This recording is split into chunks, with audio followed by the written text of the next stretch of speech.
Today is November 11th, 1996. Interview is with Herbert Breite, born Breitowitz. I'm Kathy Katona, K-A-T-O-N-A. This is Wayne, New Jersey, USA. Language will be English. Today is November 11th, 1996. The interview is with Herbert Breite, born Breitowitz. And my name is Kathy Katona, K-A-T-O-N-A. This is Wayne, New Jersey, USA. The language will be English.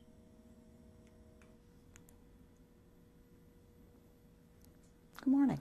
Good morning. What's your name, please? My name is Herbert J. Breite. Would you spell that, please? B-R-E-I-T-E. Was that your name at birth? No, my name at birth was Breitovich. We shortened it after we came to the United States. Can you spell that? That's B-R-E-I-T-O-W-I-C-Z. Did you have a different first name? I had a Polish first name initially, Henek. Spelled? H-E-N-E-K. And my Hebrew name was Tzvi. Was that what you were called? That's what I'm called when I get called up to the Torah. That's my Hebrew name. I'm named after my grandfather. And where were you born? I was born in Krosno, K-R-O-S-N-O, in Poland. And what year? 1936, April 12th. And that makes you how old today? Makes me 60 plus several months. Tell me, please, what's your first memory? Well, my first, if there is such a thing as a first memory, it's actually more of a kaleidoscope of vignettes, of little flashbacks, I would say. Probably somewhere when I was 3 and a half, and I sat on my grandfather's lap, and he would bounce me up and down, and I would kind of maybe spit when I talked or laughed, and it would crack the glass on a naphtha lamp that my grandfather's house was part of the lighting system. And they thought it was my grandfather, and people who sat at the table thought it was very funny that I kept cracking these lamps. They ran out and bought more, of course. But aside of that, I recall the configuration of the room, my grandfather's house. And as I said, this would be about 1939, probably in the late, or maybe early 40. What was your grandfather's name? My grandfather's name was Moses Breitovich, and he was also born in Krosno. And I also recall looking out through the window, which was out of this large room, which was a farmhouse, and the room itself served as a kitchen, living room, and dining room. And there was a large yard behind it where the horses were kept and such, or previously horses were kept, as my grandfather had dealings with horse raising for the cavalry. And I would look out, and I would see occasionally German soldiers walk by. And just kind of a flashback vignette. I don't recall ever talking to anybody aside of my grandfather and whoever was in the house. I also vaguely remember a barrel of sauerkraut that was kept in a hallway of the farmhouse, and I used to peek in there as a little boy. Do you remember if that smelled like anything? Yes, actually, the odor has been with me throughout the generations, and I still am a fan of homemade sauerkraut. And what did your father do?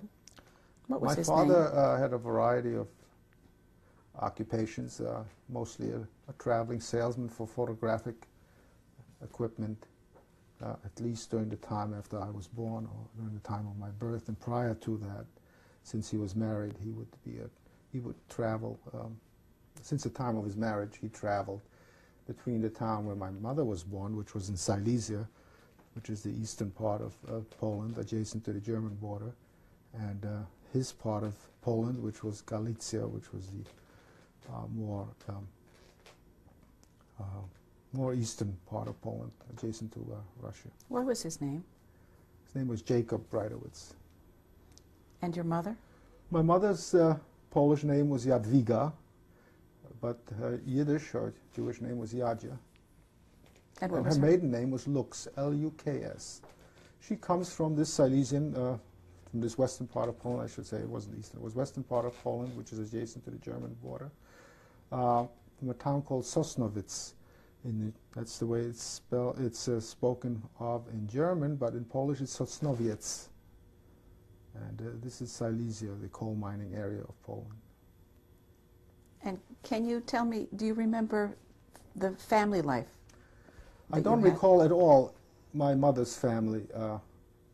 I probably was away from them during the early part of my upbringing, and by the time the Germans took over, we never came back. So I don't ever recall even the facial appearance of either of my maternal grandparents or any members of her family, which was quite extensive.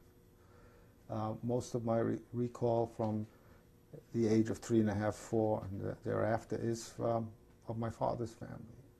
And it seemed like a cheerful situation.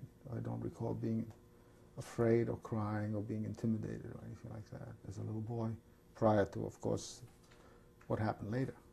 Were you, do you have siblings? I have no siblings, no. I'm an only child. What are your first warlike memories? Well, the first warlike, after this episode where I recall my grandfather, I recall that we were confined then. I recall back, this would have been about 1940, 41, just at the end of 1940, the Jewish population of this Krosno area was confined to a small area, a ghetto-like area. For expediency, the Germans then gathered most of the Jewish people in this town and isolated them. And how old were you then? I was about 4½, 5. Do you have any recall between 3½, and 4½, 5? No more, except that seeing my grandfather and playing with him and maybe playing outside in the yard. But that's about as much as I can recall. That would bring us right into the 40, 41 area. I remember being several little vignettes or recalls. I remember my father being gone most of the day, and I played with my little cousins, and this would be more of a distinct part of my memory, particularly one of my cousins, who was my Uncle Abraham's daughter. Her name was Esther. She probably was about 2 years older than I. Was her last name the same as yours? Yes, this was my father's brother's daughter. And I remember we played, and this was in the ghetto, in the Krosno ghetto area, so-called ghetto. It wasn't an official ghetto. And I recall one particular incident where we played, we had two logs where we sat on, and we would, well, what is that called again? When you play up and down, like a swing, I guess. Not a swing, exactly. And I caught my finger under part of, as the log was going down, it must have been going away from my area, and I caught my finger and my nail came off, and I cried. And I recall the trauma of that event, and my cousin was very upset, and she tried to soothe me, and she was about 2 years older than me. And that incident, it was a kind of a bonding incident between my cousin, because I noticed she really cared that I was hurt. I had other cousins in that area too. My father's 2 brothers and other members of his family were confined temporarily in this ghetto area, which was part of an airport complex that was going to be built in that Krosno area. How did you live? Do you recall we lived accommodations? in barrack-like structures. And one incident that I can recall, my father brought back an egg one day from being gone all day and working, being assigned to certain jobs. He came back with an egg, and that was quite a thing. And now, do you know now what jobs he had? It was probably construction jobs or some menial labor jobs that the Germans assigned him for further expanding this ghetto-like area for the Krosno Jewish population, prior to their deportation, of course. Do you have any other memories of the Krosno ghetto? No, not at all. That's the next memory I have is that we're being herded up into a train. I recall that. That must have occurred about 5, 6 months later, when the ghetto was dissolved and people were separated. Now, I don't recall what happened to anybody else. I just recall that I was with my father. For example, I have no memories of my mother until we're inside the ghetto, and I know she left. She had obtained false papers with the help of my father, and was then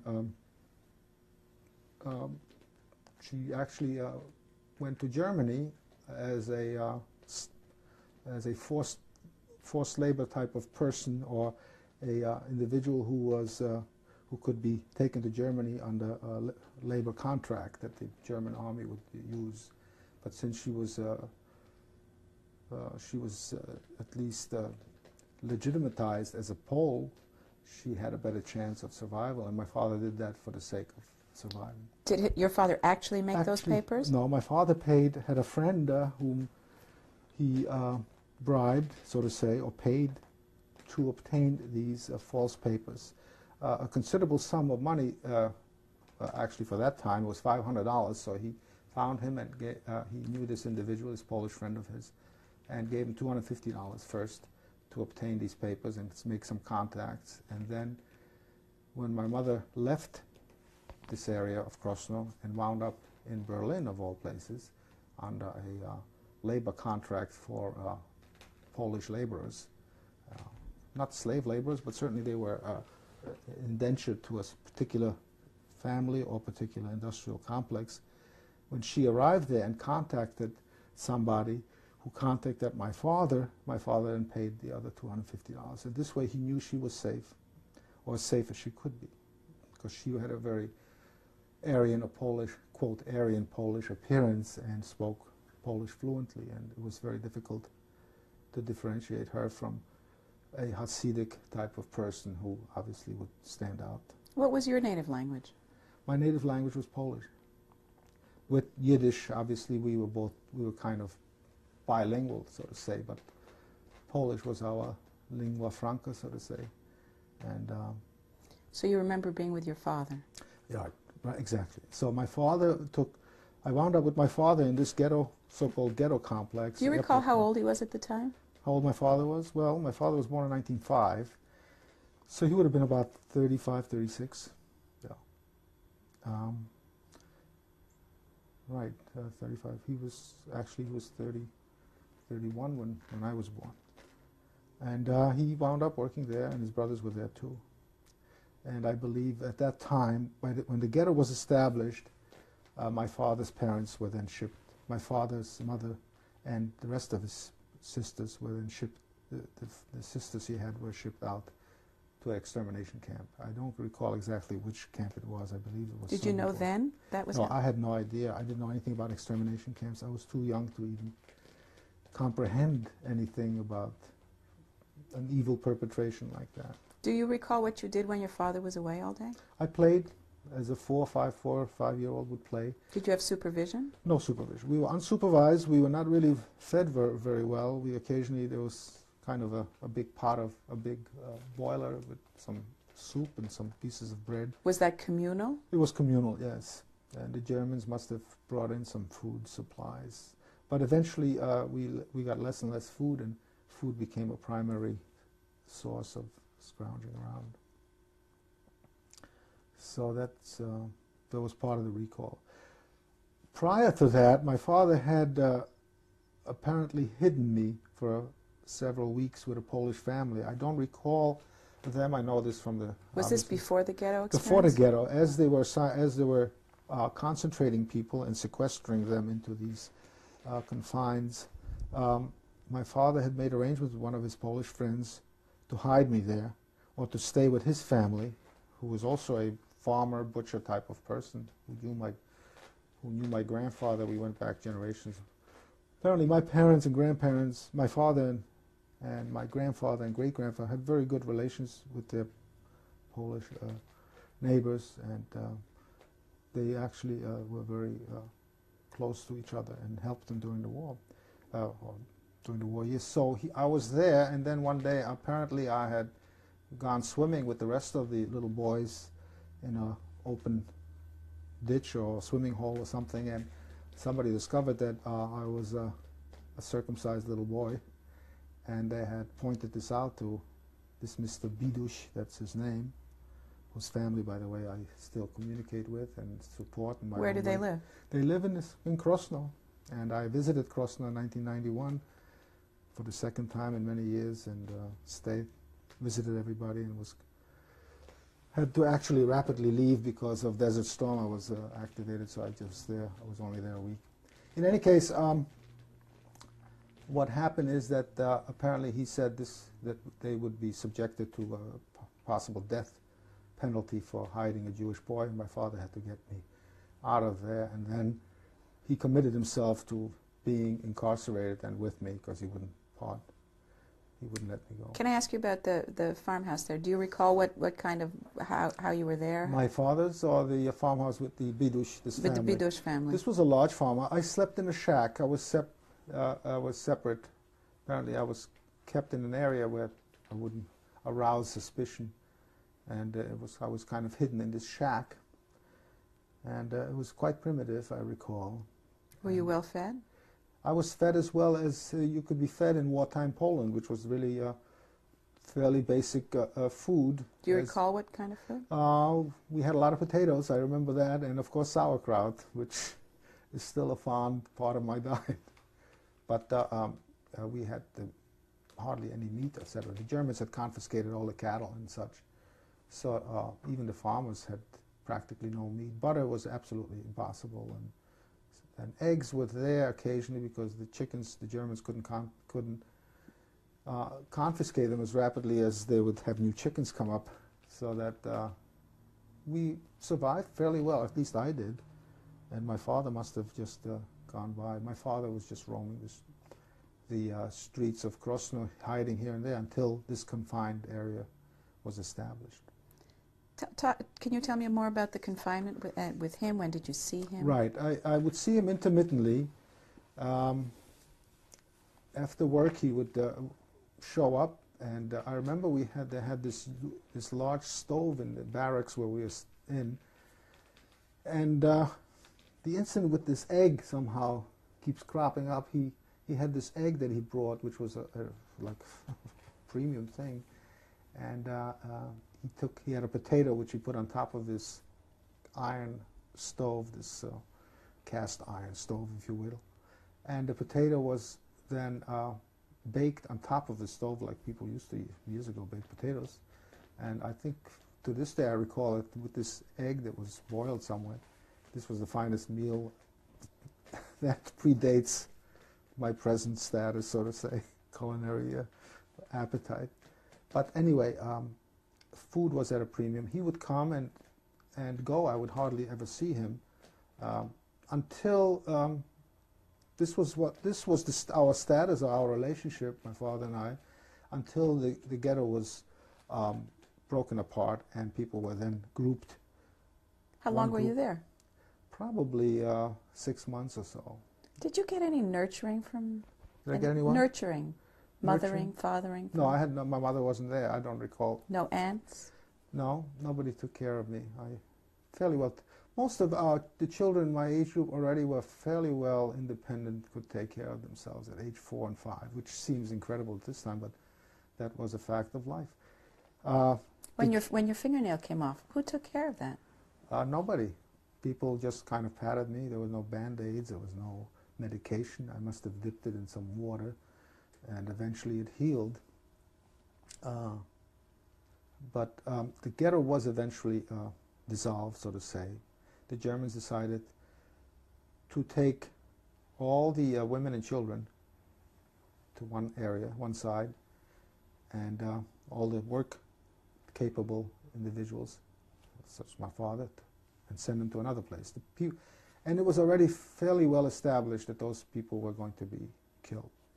You knew that as a child? I didn't. My father knew that because he had Polish friends, and they told him that they were taking these people into the woods and either shooting them or taking them to another place where they were exterminated. So we came up, at least by story, I don't recall the exact events, but I know that my father was told to have me go to this one side, and he held on to me, and he came up to this SS officer. He said, "I'm not going without my son." And he says, "Well, then you're going to die." He says, "Okay, then I'll die." But because he was so firm, and there was something involved in this officer, he then decided, okay, if you're going to be so stubborn, you can go with your son. And my father dragged me, and I was one of the few children, actually, that wound up going on this side of the line and we wound up in this cattle train. Do I remember the cattle train. You don't remember the incident? I don't remember the incident, but I remember being inside a cattle train.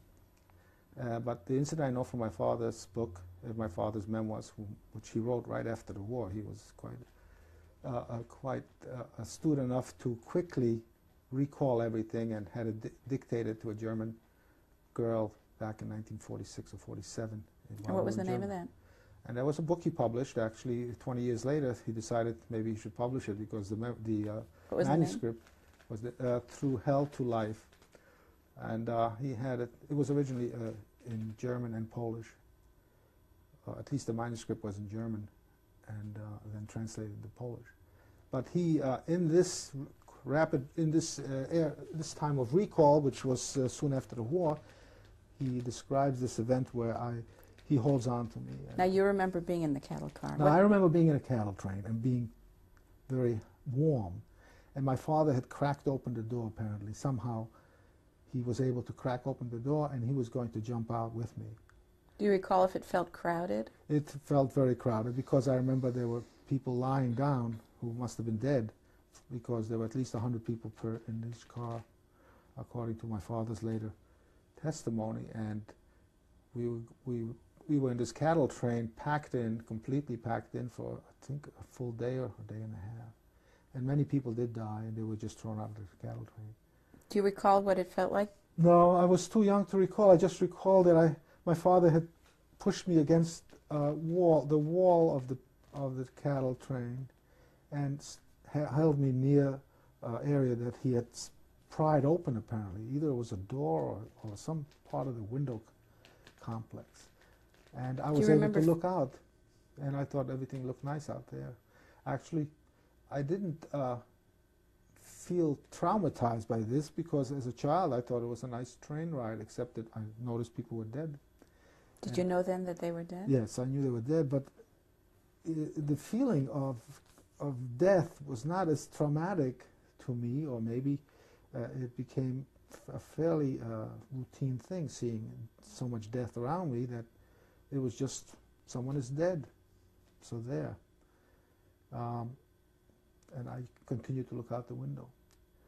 Now the next event I remember, which is also a little kaleidoscopic flashback, is jumping over dead people.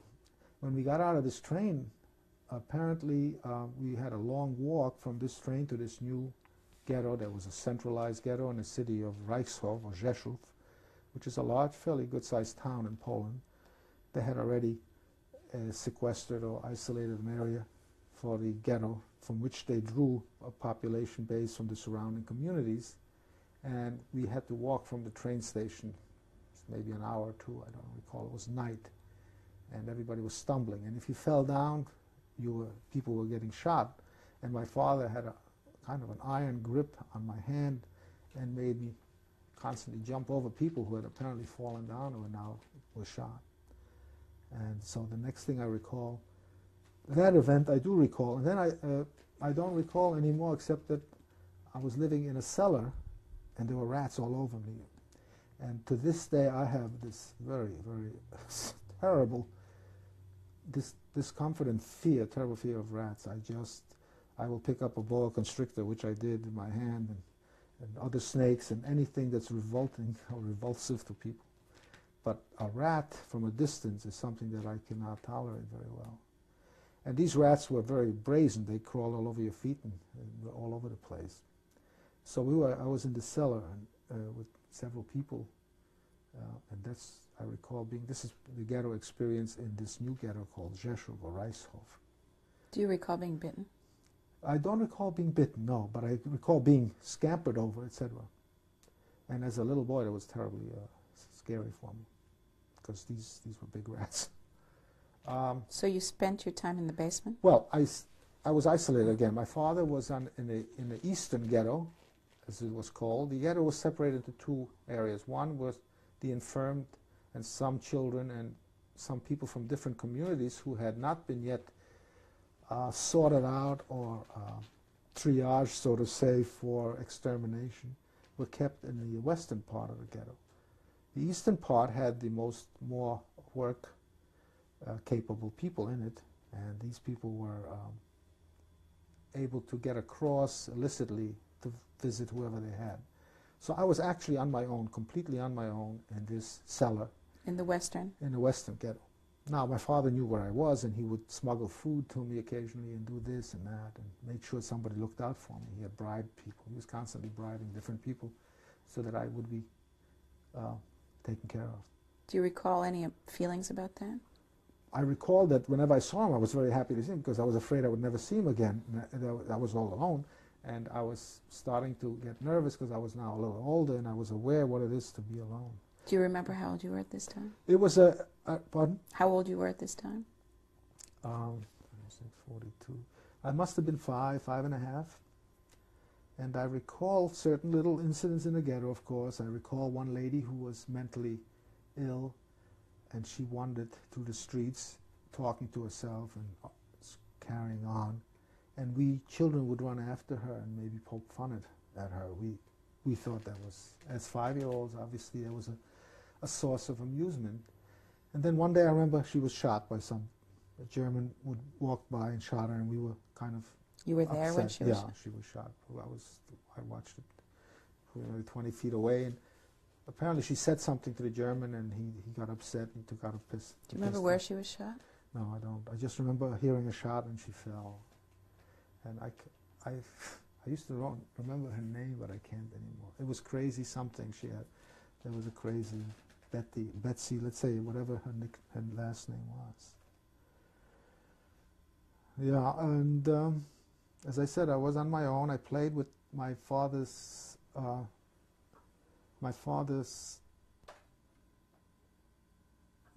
brother occasionally looked in on me. I don't know why he was in that part of the ghetto. I can't remember that. And that's about all I remember, except one incident was very, I once told it to my wife and children.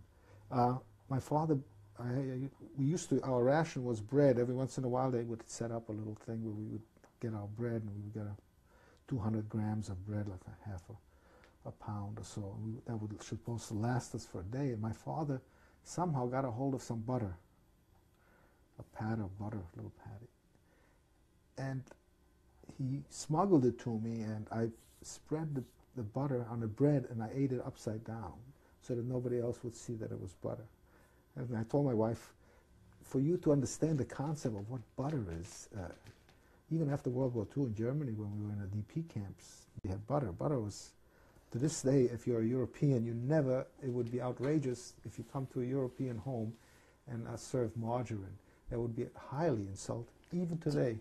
Did you know to turn it upside down, or do you think? No, I didn't instinctively. I didn't want to let anybody know. Well, I was aware that nobody should know that I have real butter. So I ate it upside down. This day I tell my wife about that. And butter itself has a psychological connotation. It's a sign of, it's like white bread during the war, in contrast to a rye black bread, which was did not have cream or milk in it. These were the valuable things. So whoever ate white bread was well off and rich. And the same is with butter, of course. We're going to stop the tape now. Sure.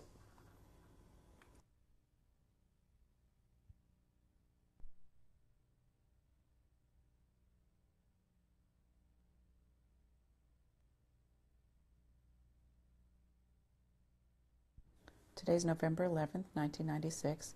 Interview is with Herbert Breite. This is tape number 2. You were at the Rzeszów ghetto. Right, yes, still there. Several events kind of creep into my my recall. One of them is actually quite dramatic. I don't recall exactly the precipitating situation, except that I was in a room and my father was in the same room playing cards with some people, friends of his. I believe one of them was even his brother. And my father's sister was in the ghetto, Hanka, or Hanya Zaiden, who is alive and well today, living in Queens, New York. One of my favorite aunts. Apparently the Jewish police in the ghetto also had its own police force, which the Germans had assigned certain really unpleasant type of Jewish people, personnel, to become ghetto police, and sometimes they were more vicious and more brutal than the Germans themselves in order to show that they're doing a good job. And they would brutalize and beat people unconscious, and sometimes even occasionally be directly involved or cause the Germans to kill somebody because of their say-so. They were really criminal types. And two of these policemen, or two or more, apparently had busted into this into this card game that my father was involved in, and began to confiscate all the money, whatever money was there, and began to beat the people who were there. And my father drew a knife and stabbed two of the policemen. They were not dead, but they were both in pools of blood. And on this cue, the other people took some weapons too. And now, in this process, one of the policemen who was stabbed fell over the stove, and on the stove was a big pot of boiling water, and the boiling water fell on top of me. So I remember being in terrible pain and being burned on my thighs and buttocks, and screaming with pain. And apparently I was taken to this makeshift hospital that they had there, or some sort of an area where they kept the sick people so that the whole camp wouldn't get infected from whatever disease was there. And my aunt was very helpful, God bless her soul. She apparently got a hold of some eggs from somebody and used the egg white, which had some medicinal use, and beat it into some sort of a liquidy mass and spread it on my thighs in order that I could be healed. And my father was, of course, arrested and then beaten severely, and I don't recall exactly what happened, how he got out of that mess, but these two policemen were eventually recovered from their stab wounds. They were not dead, although one of them was stabbed in the neck, my father said. And I was in this hospital, in this interned hospital for a while, recovering from these severe burns, scars of which I still have on my thighs, very small scars. Do you recall who was with you? My aunt kept coming and taking care of me. She is only about 5, 6 years older than I, maybe 6, 7 years older than I. So she was also a young girl. Well, she was liberated when she was, in 1945, she was 16. So she can't be, and I was 10. Yeah, she's about 6, 7 years older than I. And probably if it wasn't for her, I would be in bad shape. Do you remember any other medical attention? Or? No, I don't even remember exactly that medical attention. I just know from what people told me that she kept coming. I must have been out of it from these burns. And after that, I don't know what happened, but I didn't see my father for a long time. Apparently he was incarcerated and beaten on a daily basis. But the Germans did not want to kill him right there and then, because he had actually only stabbed Jewish policemen. They said, well, what big... And from the review of my father's memoirs, I note that the SS who kept saying, what terrible crime did he commit? He only stabbed 2 other Jews. So this was not considered a terrible crime. These interscene squabbles were considered acceptable unless there was a breach of discipline against the German authorities. Do you remember leaving that hospital area? No, I don't recall anything, any more incidents really from the ghetto, vivid incidents, except little vignettes of sight and sounds that kind of penetrate me. Can you tell me about that? I remember there were a lot of dogs which were barking and which were running around scrounging for food, and we always had problems with them. We had to run away from them because they would occasionally nip at you. They were very hungry dogs, and the Germans used dogs to intimidate us, and they always had their German shepherds with them, which scared us terribly because the loose dogs were already a menace.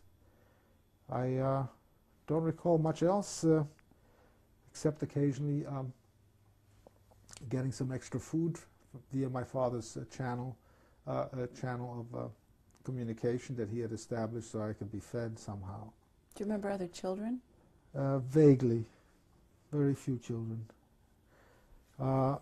What happened is that my father then realized that this could not go for much longer. I would be then. What started to happen actually is that the Germans began to round up more and more smaller groups of children or infirm people and such who were not working in this West ghetto and sending them off to extermination places. And my father knew about this and found out, and there were fewer and fewer people there now, and I was still hiding and running from place to place.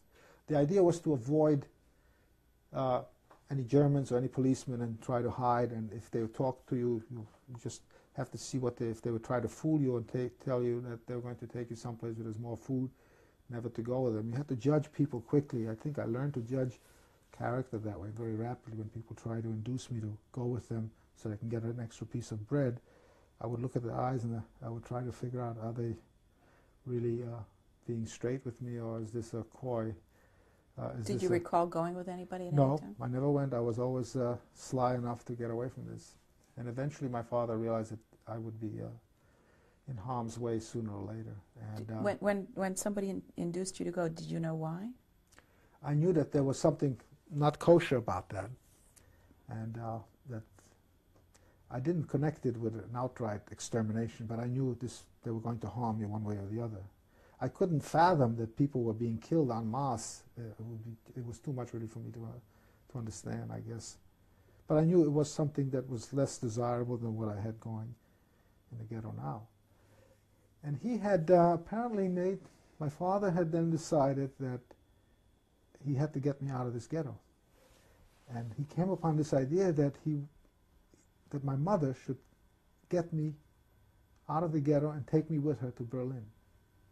A really fantastic idea when you recall that this is wartime Europe. Everybody had to have a reason to be any place because there were constant searches and constant patrols. Well, he did organize, somehow he found out where she was, or she had communicated to someone. He had found out through this someone where she was, wrote her a letter in code that someone was sick, her brother-in-law or her mother was sick, that she should come, and she understood that that meant that I was sick, or that I was in grave danger. And he apparently had paid this Polish person who used to come into a ghetto to either take away some dead bodies or something. I don't exactly recall what he was doing, or gathering clothing from the dead people. And he had worked with this man who was a member of the Polish underground. My father had, through him, arranged communication to another person who had helped my mother, and my mother was involved also with that in this underground communication situation. Had her notified that she should come and get me. And apparently she received the communication. And she had worked for a German. She was assigned kind of as a laborer or as a housemaid to a German family of a German general in Berlin. Astounding. And she then actually, on her own, somehow got on a train from Berlin, wound up back in Poland, back in the ghetto. And one day, supposedly, this man named Trencher, who was alive and well, living in somewhere near Irvington, had notified my father that my mother was outside the ghetto walls asking for him as a Polish person. And my father was dumbfounded, but he had us smuggled into the ghetto from outside, which was a very difficult task.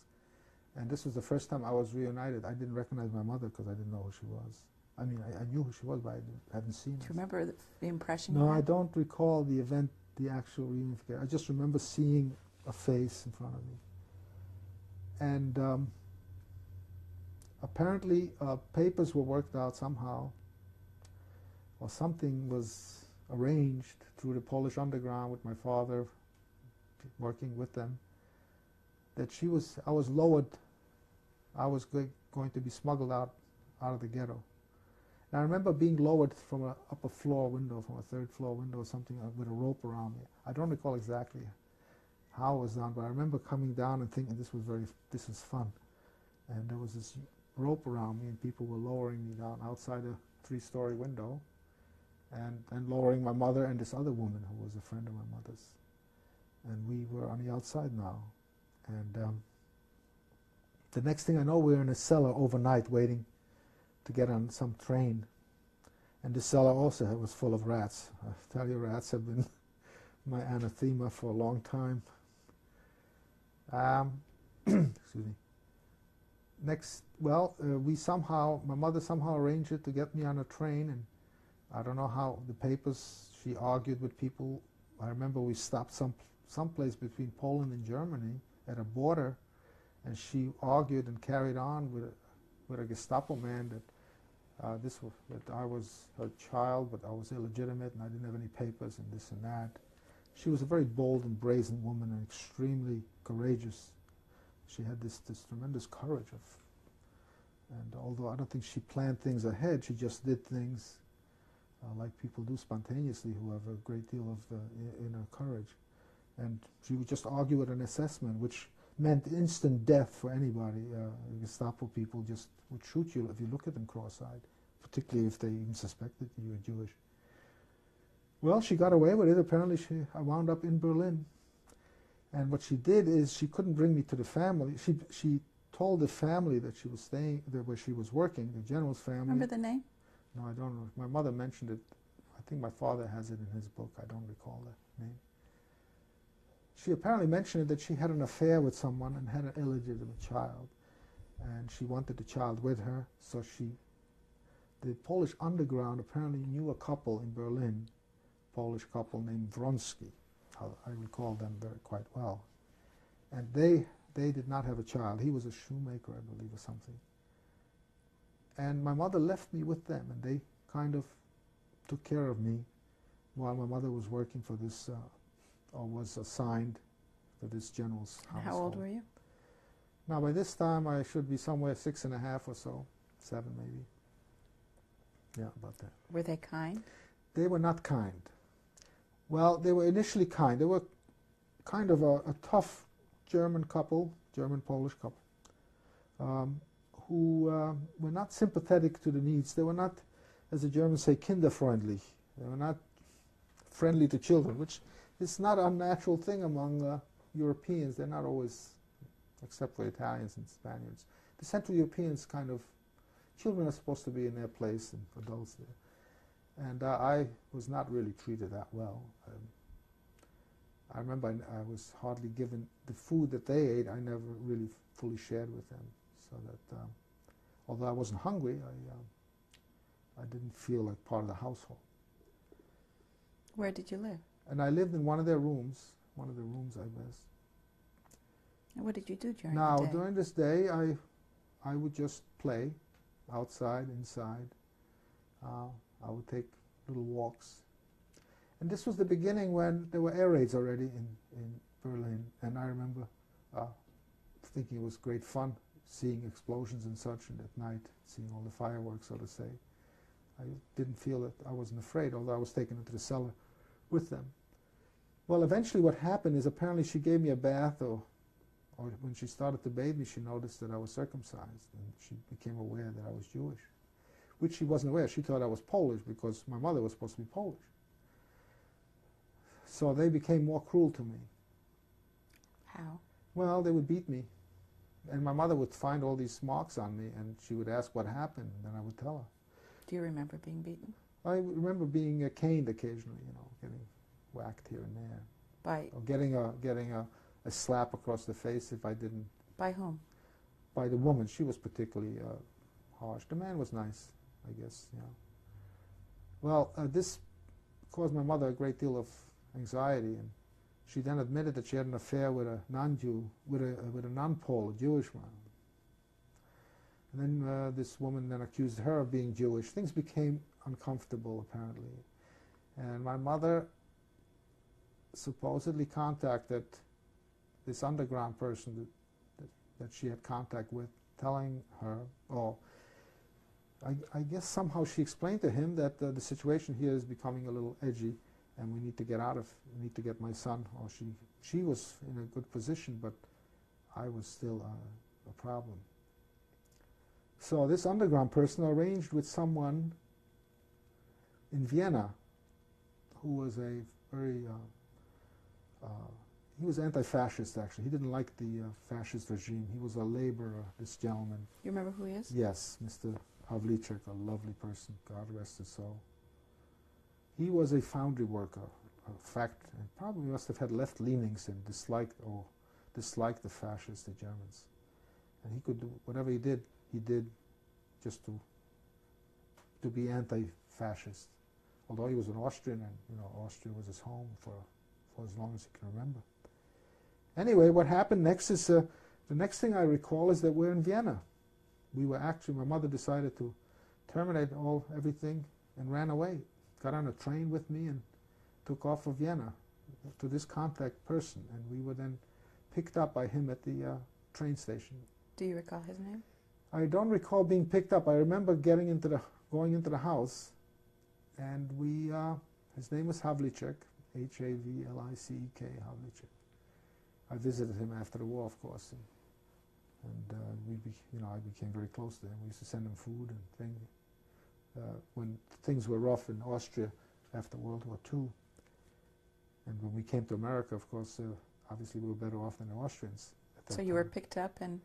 Anyway, I was picked up by him, and he brought us home, and because he had 4 daughters, or was it 5? I believe he had 5 daughters. I was the only male, and he kind of looked at me like the answer to his dreams of having a male offspring. So I was like his male grandchild. He had no male children or grandchildren.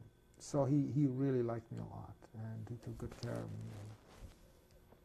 Oh yes, one incident that comes into mind from Berlin. I was walking the street, and there was a lot of noise, a lot of excitement, and the Führer drove by in a small entourage. And everybody jumped up and down and said Heil Hitler, and I thought that was a good idea, and I also said Heil Hitler. And actually I saw Adolf Hitler drive by maybe 50 feet from me. My mother was actually with me, and she mentions this. What impression did that leave you with? No, I thought it was very exciting, because as a little boy, all this excitement, all these big Mercedes cars and everything, and people carrying on. And I think I saw him again. Yes, I did see him again in Vienna during another parade that we went to. But anyway, I stayed with these people. Then what happened when we got to Vienna, my mother was then placed, my mother, through some false papers, was put into a pool of laborers, of what they called Zwangsarbeiter in German, or which are forced labor battalions, that were women and men were indentured into these different households or industries through forced labor. And where were you? Now I was placed, and we were all living together. Now the people who worked, and if they had children, they were all Aryans, so to say. They were all non-Jews, of course. These were Poles, Yugoslavs. Whenever all the conquered countries of the Germans, they had brought their labor forces into Germany, so that while their men were out fighting at the front, these slave laborers, so to say, or forced labor people could be put into the factories and farms and make the machinery work, machinery of commerce and industry work. And we lived in this one area, a kind of a forced labor camp, but it was really in the middle of town. It was isolated.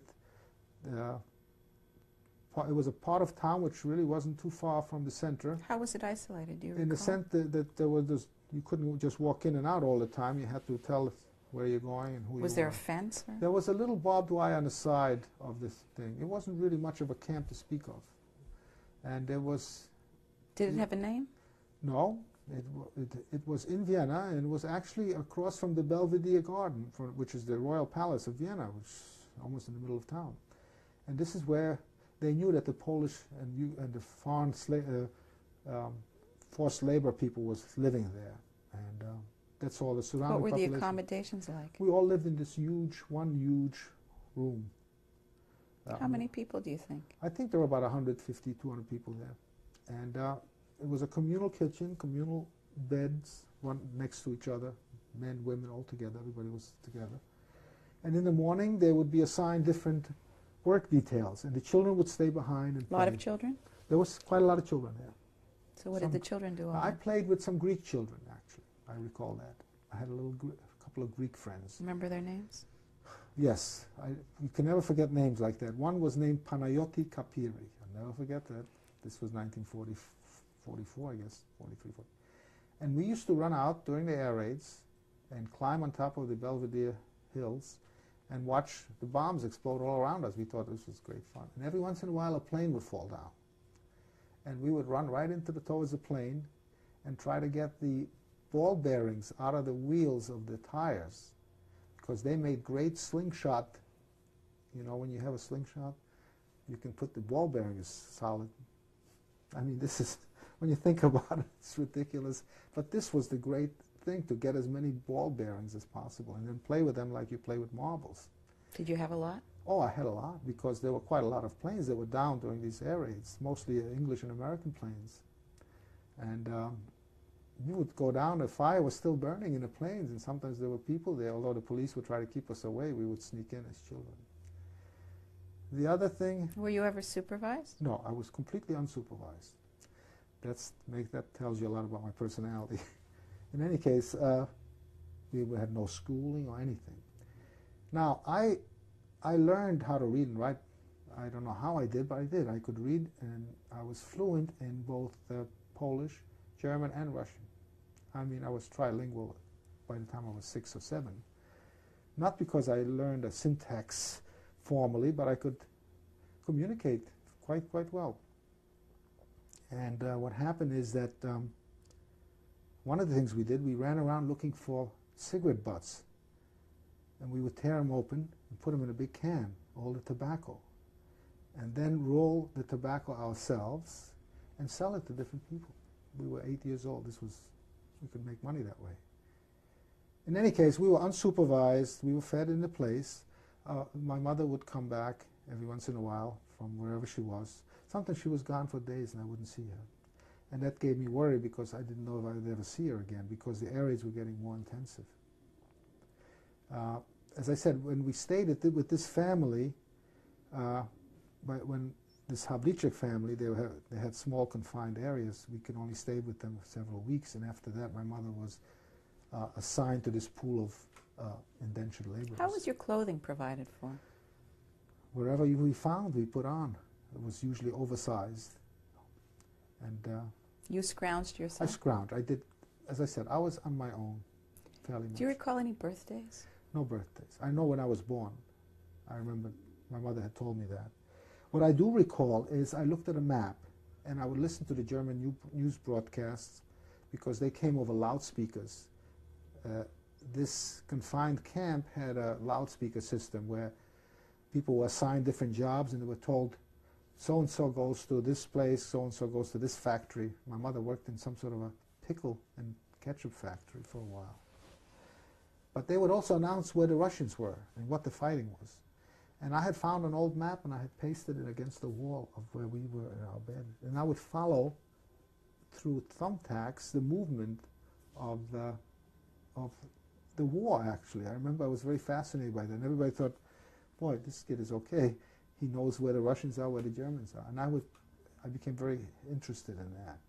I guess I knew I was Jewish, and I thought this was a way of keeping tracks. Maybe one day this thing will be over. And I knew exactly where everybody was. Did you know to conceal your identity? Oh, absolutely. I would never. Yeah. As you know, little boys sometimes communally will void. Well, I was not part of the communal voidal system, so to say. How did you get around that? Well, I would just turn around, etc., and void, being very careful not to expose my genitalia. So.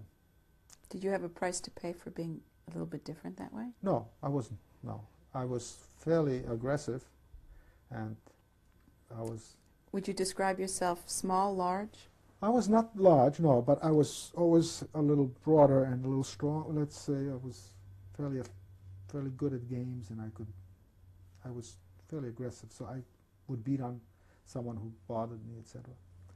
And Well, we continued with these things, these games. I remember, um, as I said, we used to go across to the Belvedere Garden and watch the air raids and listen to all the stories. And then one day we saw all these posters all over Vienna showing us Mongolian, Oriental-looking people with a Russian star on top of their hat.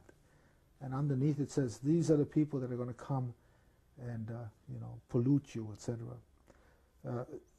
Joined the Volkswehr. Volkswehr was like the last army that they could possibly scrounge up, the older people who was supposed to be like a civil defense force.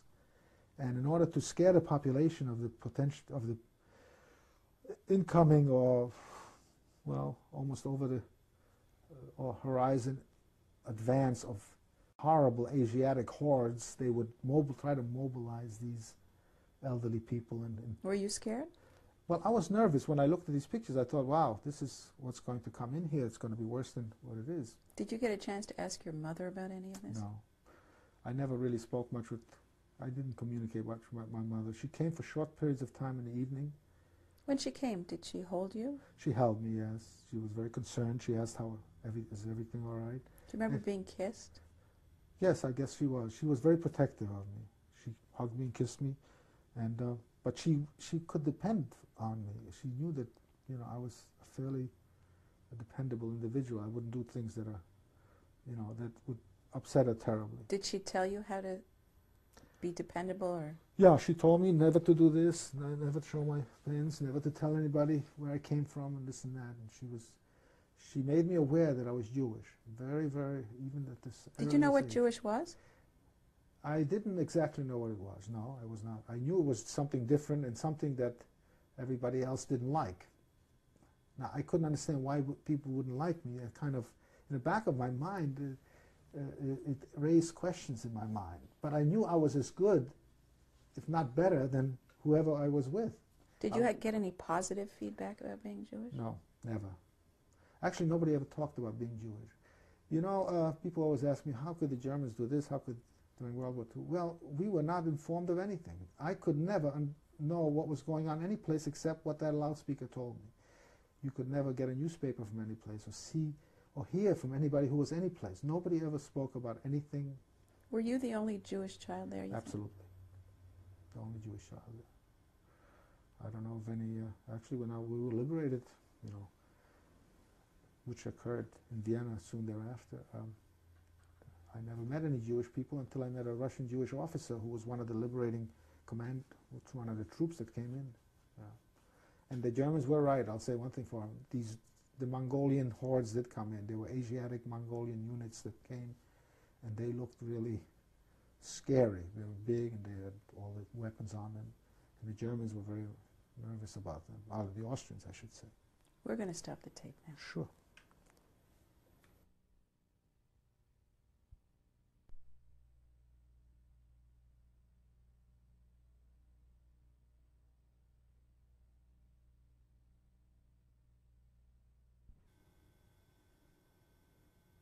November 11th, 1996, interview with Herbert Breite. This is tape number 3. We were in Vienna. Yes. Well, the sanitary conditions in this internment camp where I stayed were not satisfactory. Obviously, we were in close proximity to each other. Outhouses? Pardon? Outhouses, yes. Outhouses, close proximity to each other. Running water? There was running water outside, communal, one faucet for about 100 people. Nobody ever showered. There was no such thing. Did you wash as a child? We did, yes. We did sponge bath. I always used to sponge bath. But however, I always had extensive lice. We were all infested with lice. It was part of the... What time of year was this? This was, well, we were there about a year and a half, I guess. And so, in any case, because of this, I contracted typhoid fever. And I was hospitalized. I had high temperatures, and my mother came. Where were you hospitalized? In Vienna. And, was it a proper hospital? It was a regular hospital, yes, and I was there quite sick. I had high temperature, 104 temperature. Medication was not available, air raids were going on. So it was a critical time. Apparently my mother wasn't sure I was going to make it, but I did survive. And I came back to the camp. I was quite weak, so I had to stay in bed for a while too. Conditions then worsened. We were actually issued rations. The population had their ration cards where they would purchase a certain amount of foods, the general population in Austria. But of course they were better off than we. People in this internment camp were given minimal rations, and we had to scrounge for whatever else. That's where this little tobacco thing came in, where I used to try to pick cigarette butts and open them up, and because tobacco was at a premium, and people would try to buy the tobacco and trade it for food stamps sometimes even. So I, as a little boy, would already be somehow... Do you remember how much you sold it for, a cigarette? I have no idea, but I knew a can was quite valuable. Where did you get the paper? We use newspaper. Yeah, you can't smoke newspaper if it's thin, parts of the newspaper. Did you accumulate a large can? No, it was a communal project among all the little boys. We all ran different streets and then put all the cans together. Remember how many? No, but we were able to feed ourselves a little better than because of that. And the air raids became more intense. My mother was then, in one incident I remember, my mother was farmed out to clean the house of this physician, this lady physician, who was very fascinated by the fact that, and she brought me along one day to this woman's house, and it was a beautiful home in Vienna, and this woman was fascinated that I could speak 3 languages, and she wanted to keep me, to adopt me almost. And my mother became very nervous because she was a lady who had considerable influence, and she could have adopted me actually. She had no children of her own. And since I was an Aryan, I mean, I was not Jewish, and I looked fairly, like an Austrian little boy. She thought it was a good idea, and she told my mother she could always have other children and this and that. Well, my mother became panic-stricken. But eventually, this idea somehow died out, and we went back to the... Do you remember the house? I remember it was a beautiful apartment. My mother recalls the address in her memoirs, but my father's memoirs, but I don't recall what it was. Was that a nice woman? She was a very gentle, nice lady, a physician, and so that it worked. It could have been a problem, but apparently it worked out. The rest of the time in Vienna was spent without much ado, in the sense that I was not harmed. I lived the life of a little boy under adverse conditions. Food, clothing we had very big problems getting clothing. All the wool was sent to the Eastern Front, and so that the Germans were constantly taking the used clothing, and the Austrians of course too, because Austria was part of the German, when I say Germans I mean here Austrians, because it was part of the Reich. All the wool that was in excess, even clothing, was then cut up and recycled. Did you do that? No, but we know that we couldn't get a hold of any used clothing. Nobody threw anything away, because it was recycled and then sent to the Eastern Front. Where was your father all this time? Did you know? Yes. Well, I know now. I didn't know. I had no idea what my father was. I thought he was dead, actually. And it's only after we were... when did you think he was dead? I thought after I left him. I never spoke about him or thought about him that much, in the sense that I thought he was dead, and I just stopped thinking about him. Actually, did you miss him? I didn't miss him. I forgot what his face looked like. It was something I just said, well, he's dead. That's it. I didn't, apparently I was very involved in getting ahead each day, new day, move ahead, do your thing. And I really didn't give much thought. Did you ask your mother about him? No. Don't recall asking my mother. And she didn't talk? She didn't talk, no. She didn't want to traumatize me further than necessary. I think it was a wise move in a way. Because here I was, dependent completely on myself, independent, as a 6, 7-year-old. I couldn't be burdened with an additional burden of impairment of having a father that's God knows where. So ironically, when I did confront him later, when we did get reunited, I didn't recognize him. I didn't know it was my father. The face was completely alien to me.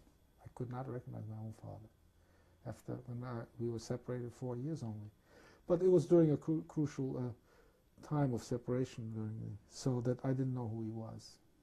Actually, I wasn't that close to him the first few weeks until I warmed up, and then, of course,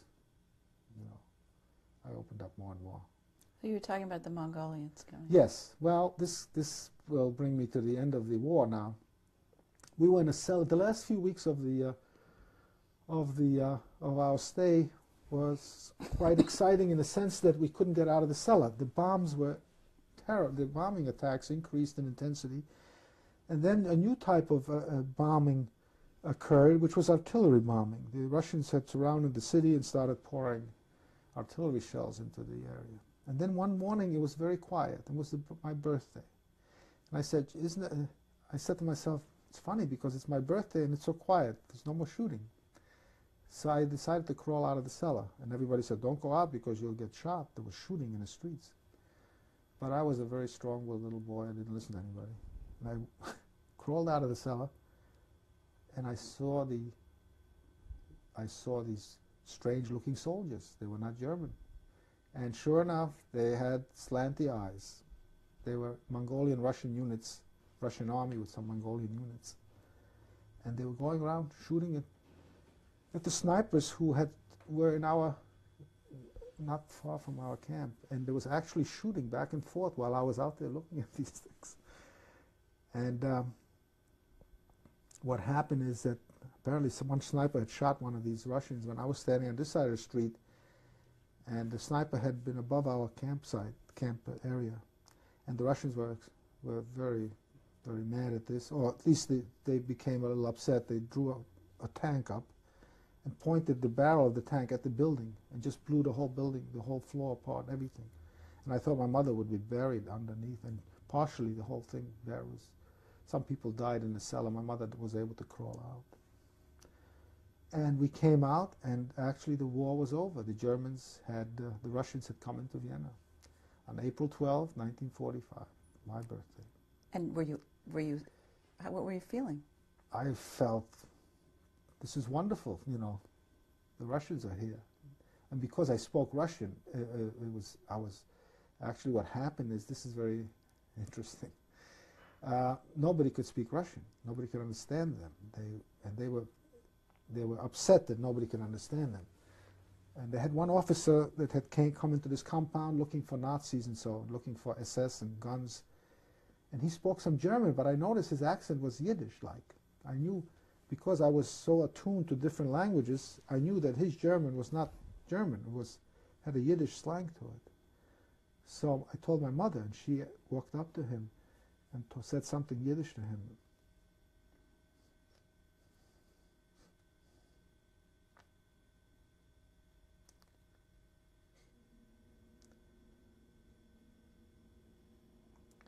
It's upsetting because I'm thinking of my mother.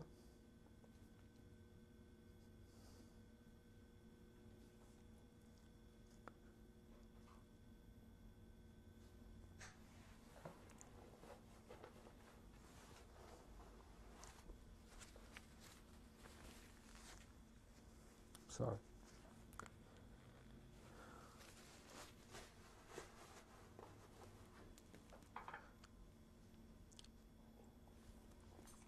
Well, they embraced. He was the first Jewish person we saw in 4 years. Well, I guess 4 years. He was very happy to see us.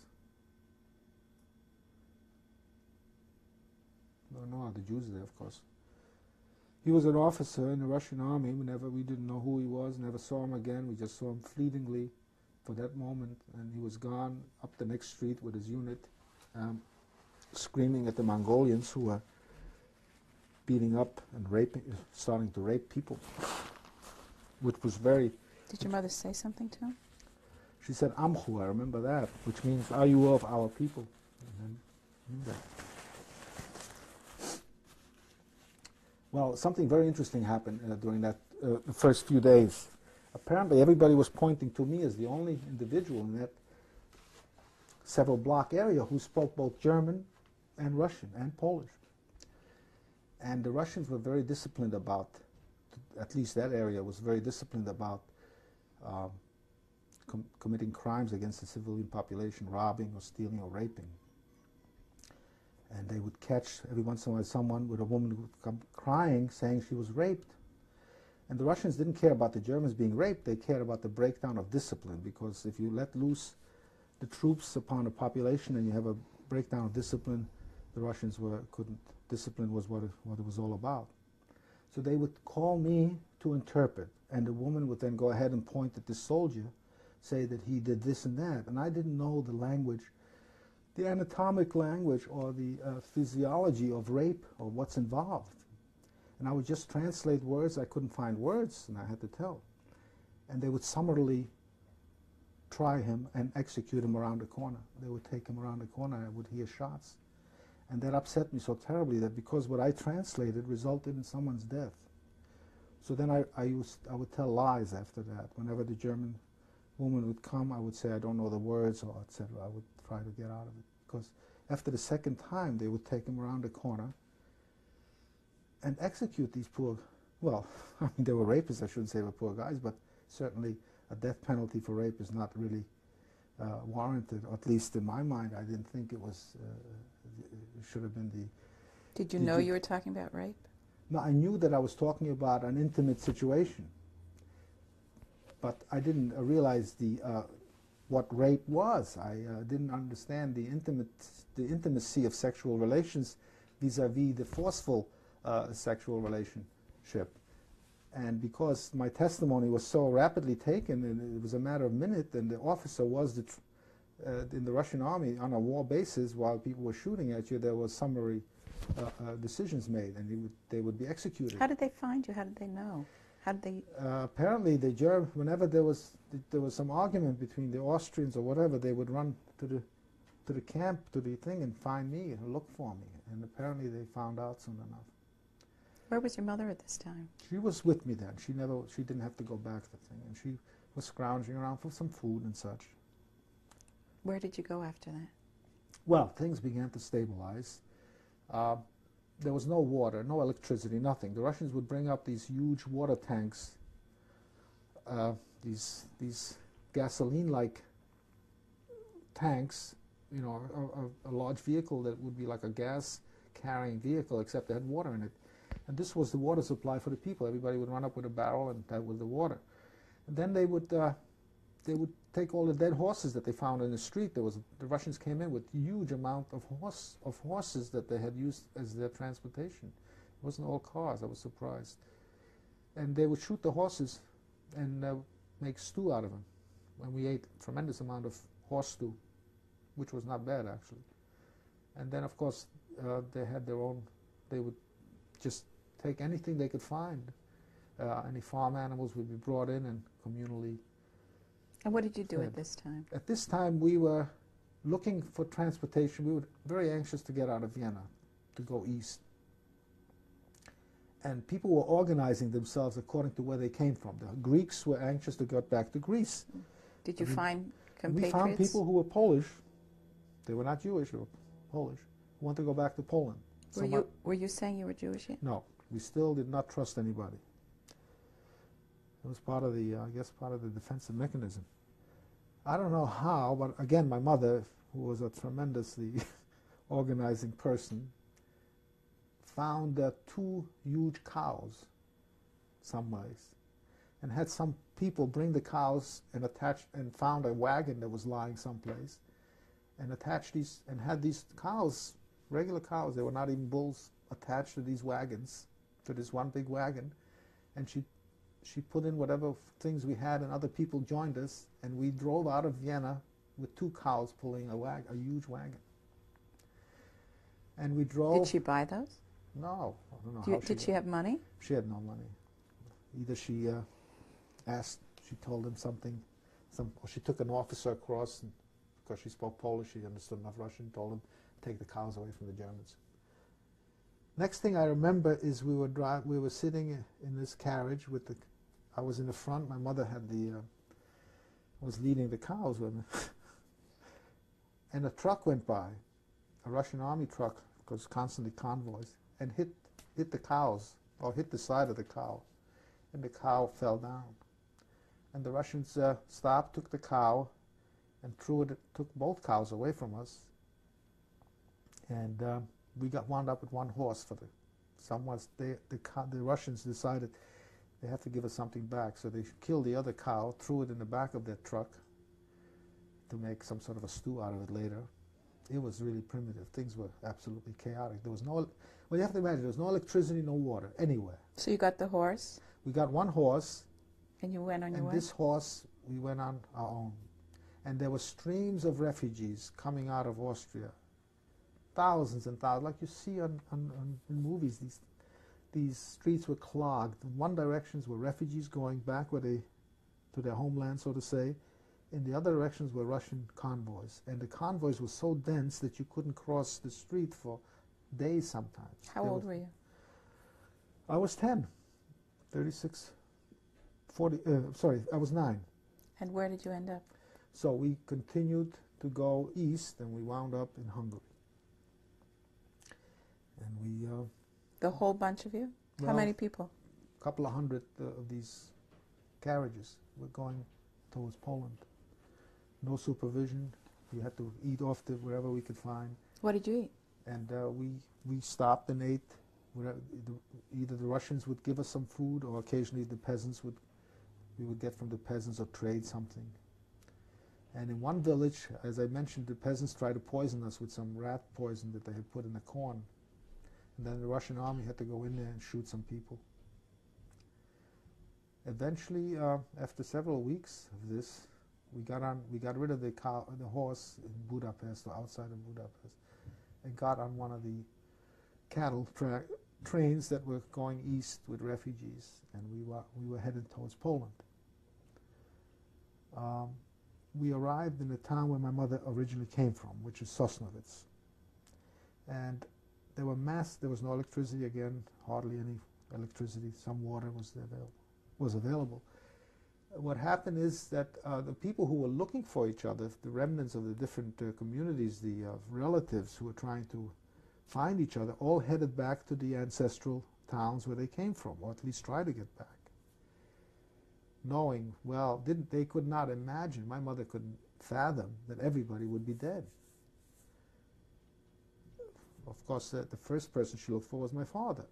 And they would have these huge boards. Everywhere they went, they would leave on the walls little messages tacked in, looking for so-and-so, looking for so-and-so, thousands of messages. And apparently someone recognized my mother and told her that he thought he saw my father in Katowice. That's where they were looking for each other. And I remember one summer day, I guess, yeah, it was summer, 45.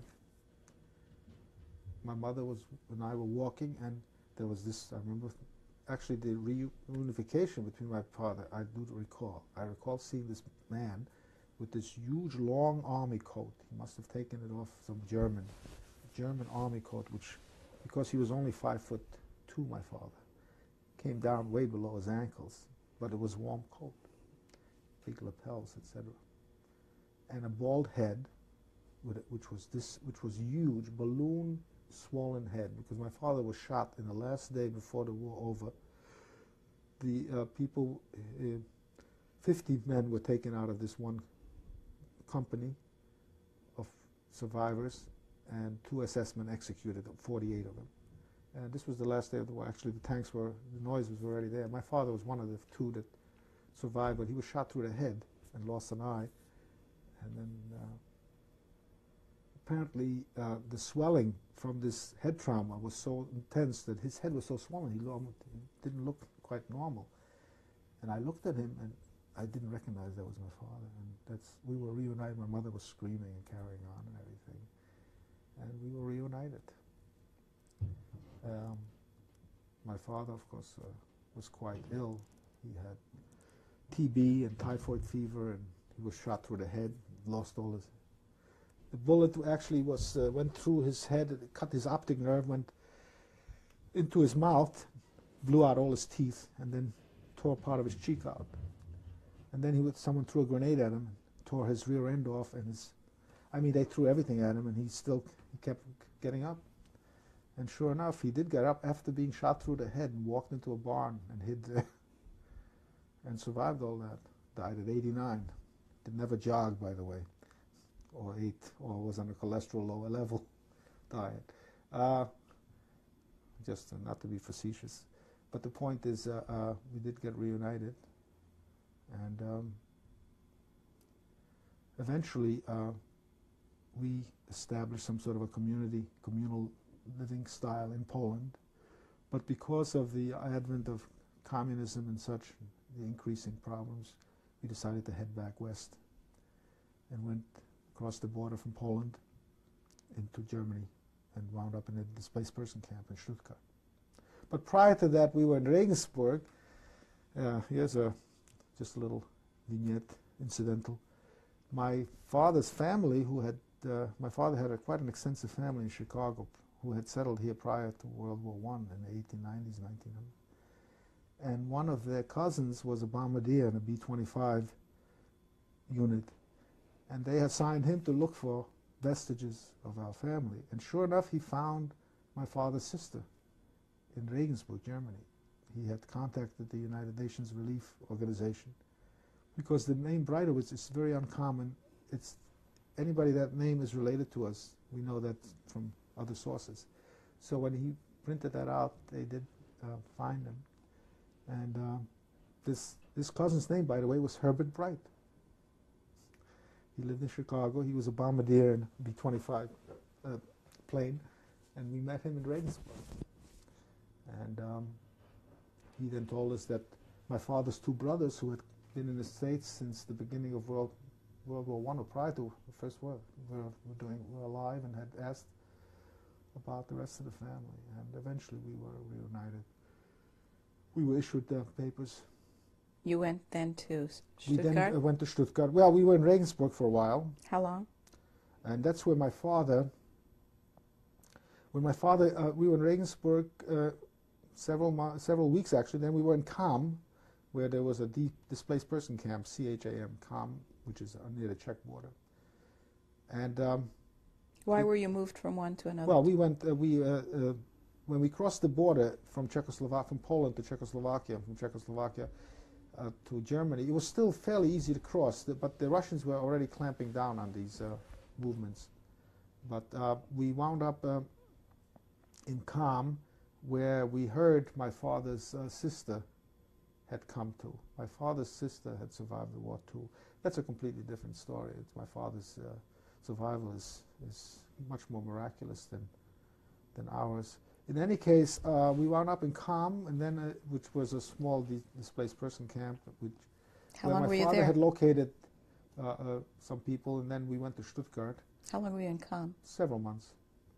And then we were in Stuttgart in the displaced person camp, where arrangements were made to formally have us admitted to the United States via the displaced person legislation, which was then going through. And people were issued visas and affidavits. They had to be vouched for. And we came then to the United States in 1949, in March. All as a family? Right, 1 month before bar mitzvah. And I had to learn all my lessons in 1 month, which I duly did, by the way. And you had a bar mitzvah? And had a bar mitzvah in April, right. What was it like to be a Jew suddenly?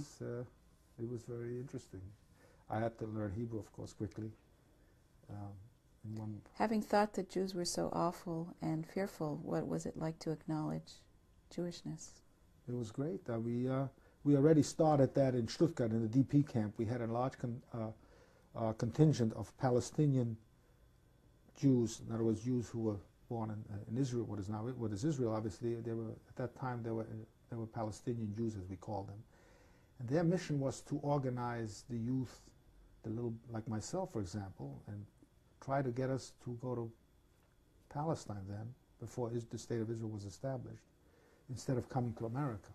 And they were quite successful in moving a significant number of refugees to go to Palestine, who had no family, maybe in America, etc. My father, however, had two brothers here and had an extensive family here, so he decided not to go. But our Jewish awareness was already started. We were made aware then. We had like Boy Scout uniforms in Stuttgart, which were a reflection of the Shomer Hatzair, which was the organizational Boy Scout type of arrangements, and they try to instill Zionism into us and Judaism, and I became aware of what Judaism was all about. I mean, obviously, I never was aware of anything Jewish during my formative years.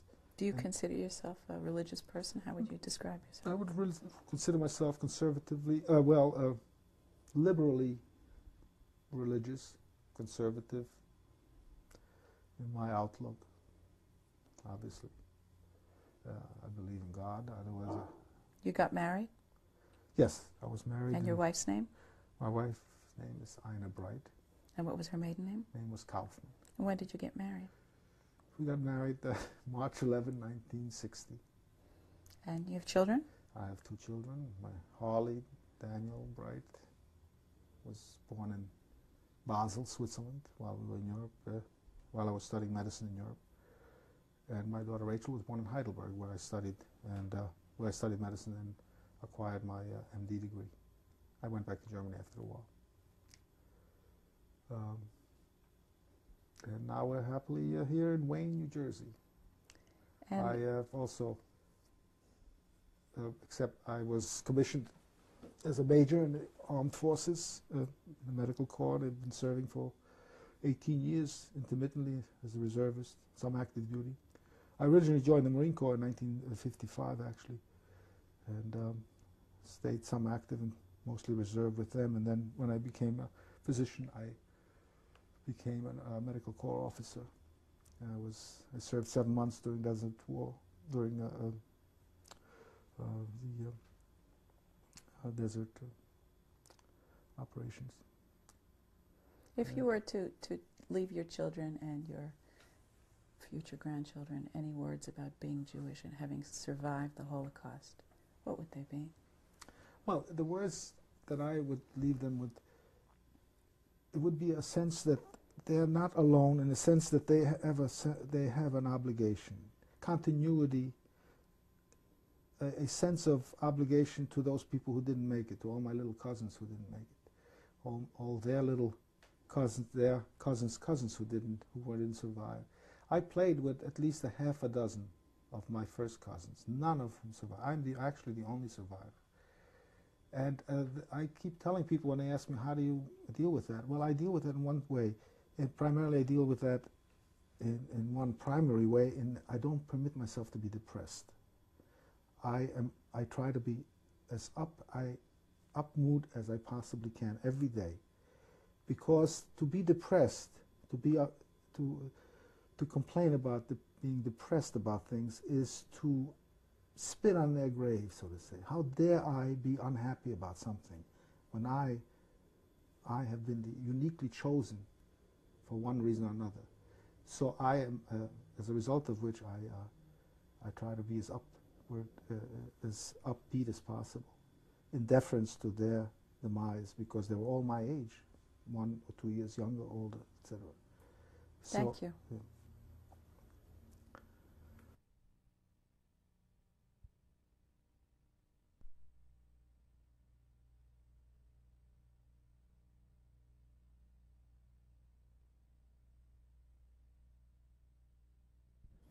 November 11th, 1996, interview with Herbert Breite, tape number 4. You were speaking about being optimistic. Yes, I try to instill an air of optimism, almost an air where I would always look back and say to myself, what is the worst scenario? I've already been through the worst scenarios. And I confronted this type of thinking, I try to impart it upon my offspring. Always, if you're confronted with a situation that's unpleasant, what's the worst scenario? I mean, obviously, you're not going to be confronted with what I was, but nevertheless, try to be optimistic, because there's certainly somewhere, somehow, things can be worse. And that is why I try to be as optimistic as possible, because I owe it to my deceased family, who never had a chance, or at least were not the beneficiaries of what I was. I have tremendous amounts to be grateful for, everything to be grateful for. I'm perpetually grateful. And about being Jewish? About being Jewish, I'm certainly grateful for being Jewish, because not because it necessarily helped me survive. What helped me survive is maybe the sense of knowing that I have to eventually make it through in order to be what I am. It could be some unseen genetic, some force within me that helped me do this, and whether that's the Jewishness in me or not, I don't know. I hope it is, and I'm sure in a way I feel that it may well be. But I became more and more aware of my Jewishness as time progressed after the war, when I came back to Germany to study medicine, and I began to collect Jewish ceremonial objects, Jewish prayer books and such. As you can see in my wall, I have quite a nice collection of Judaica, and I feel that this is all part of this continuity thing that I had mentioned, that it's important to be aware that we're just not ourselves. We are the end product of everything that came before us. We are prisoners of our genes, whether they're cultural, moral, and ethical genes, which is what Judaism imparts on us, or other genes. It's all part of this thing that we have to continue with, and for which we should be very grateful. Thank you very much.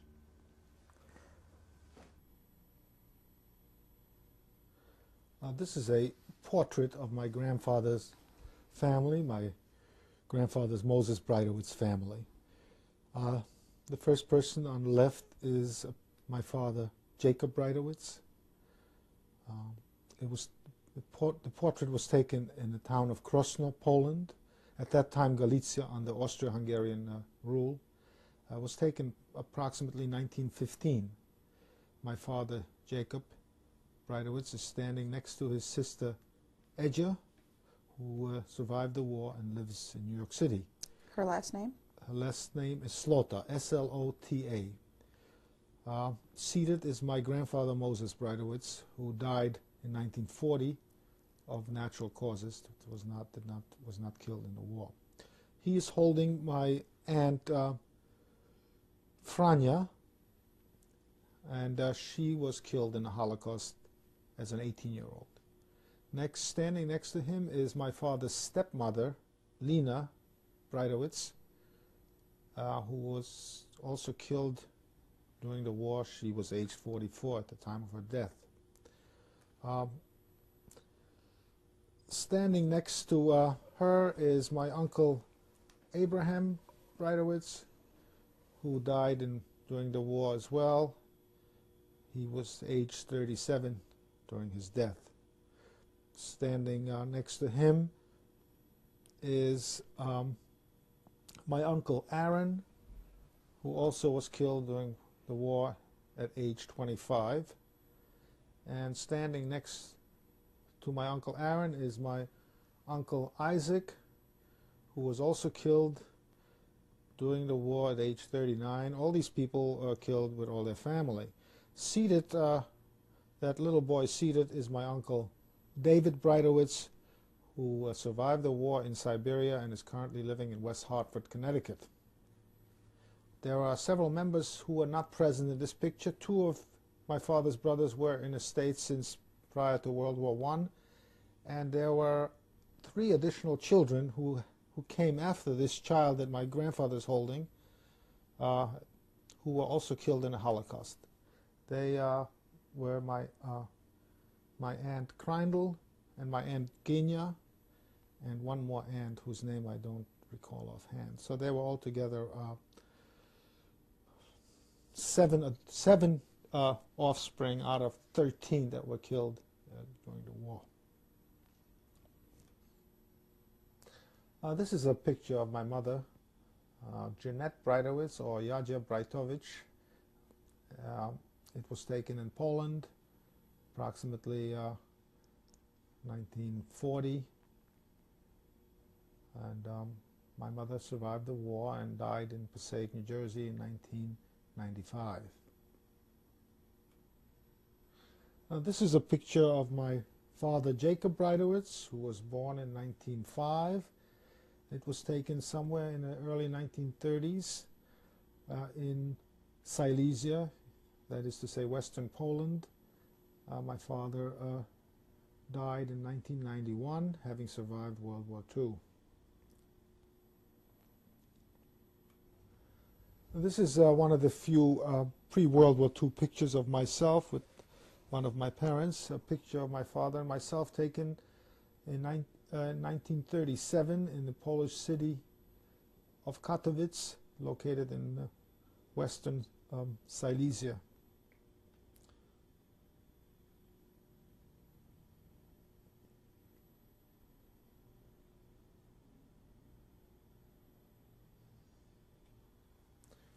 This is a photo of the internment camp in Vienna in which my mother and I resided during the war. As you can see, there's barbed wire and part of the How did you camp. get the picture? This picture was taken after World War II. I had photographed it myself. This is a picture of my mother and myself taken during the war in Vienna in 1944. It's the only picture I have of myself during the war. As mentioned, it was taken while we were still in the internment camp, and this is an out-of-camp picture where we had taken a walk near the park. This is a picture taken soon after our reunification in Poland in 1945 or early 46. It was the first family picture we had taken together after the war.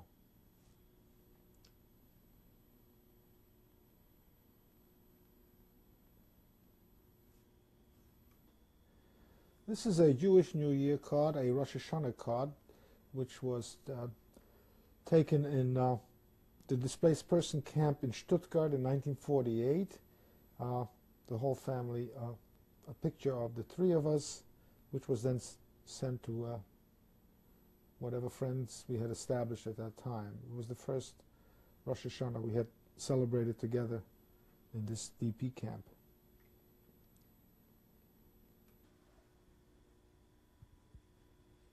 Dr. Breite, would you introduce your beautiful family? Yes, thank you. I certainly will. This is my wife, Ina, and my son, Harley Daniel Breite, and my daughter, Rachel Pamela Breite Stroh. I'll pass the microphone to my wife. Mrs. Breite, tell me, what's it like to have been married to a survivor and experiences that you've had? My husband's a remarkable man. Despite his background, he's always been a very positive person. He doesn't feel sorry for himself. He doesn't speak much about his experiences at all. He's never lost his faith in God. In fact, he believes more than ever in the continuity of our people. He's very positive. He's not judgmental.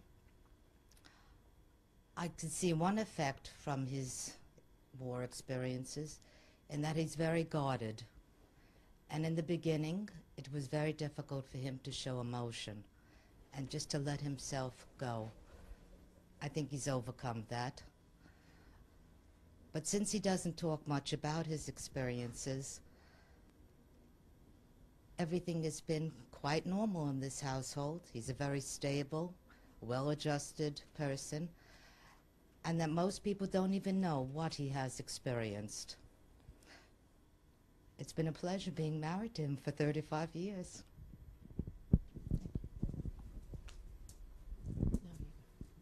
Harley, do you feel it had an impact being raised by a survivor of the Holocaust? I think it did. What surprises me and always comes to my attention is that nothing really seems to shake my dad tremendously. You know, whenever I have a problem or there's some struggle that I'm encountering, he always says, well, think of the worst case scenario. And I say, well, Dad, you know, that's pretty easy for you to say. You know, things have worked out pretty well for you, but I mean, then I have to remember that things weren't always the way they are now, and that, you know, when he says, look at the worst case scenario, none of my scenarios could ever, you know, they pale in comparison to what he was facing. And, you know, that's something that always keeps me going and I think about. And it's hard for me to get too upset you know, when he says something like that, because none of my troubles could match that.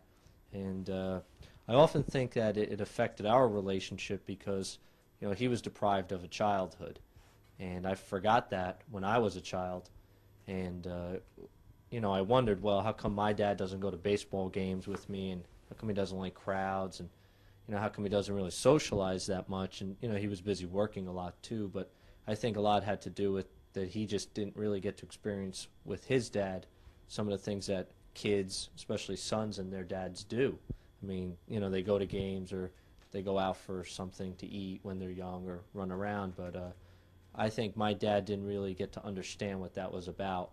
And so sometimes I had to sit back and my mother would say to me, you know, it's not that your dad feels differently about you, it's just that he doesn't understand that those are things that kids do with their dads. But I think now that I'm older, and I think my dad has become more comfortable with the whole situation, it's different because now we go to lunch maybe 2-3 times a week together. And just the other day, the waitress said to us, she said, "This must be your dad." And I said, "Yeah, how do you know?" She said, "Well, you guys always come together. You know, do you work for him?" And I said, "No, I just live in his house." But I think now that we do more of the father-son things than we did when we were younger, as far as just going out. But I think it definitely had an effect on his sociability and, you know, how friendly he can be sometimes. And like my mother said, I think he was guarded, but he seems to be much better now with. I always felt that he had an incredible appreciation of life, his enthusiasm. We would go out in the car and take a drive, and he'd say, "Look at that, isn't that spectacular? Isn't that wonderful?" And I mean, sometimes I would just take it for granted. Of course the trees are beautiful, or of course, because I had always taken it for granted. And sometimes I remember thinking when I was smaller, I would see some families on TV, and the whole family, including the father, would sit down and play a game of Monopoly or Life or something, and I would always wonder, oh, well, why doesn't my dad do that? But then I would think, he's taught us things that no other father can teach us. He's taught us not to take anything for granted, and to live for today, and to enjoy what you have and be grateful for everything, because I've always gotten that sense that my father is grateful for everything he has. And although sometimes I felt we've been taught maybe not to trust everyone. Maybe trusting is sort of an issue. You know, one of my father's favorite sayings is that it's rough out there, and of course, I mean, I would now I truly believe I understand where that's coming from. But I've always felt that my dad has always been there for me personally and for everybody, and he's always been a very stable. He's been the rock. He's been our rock. We love him. Thank you.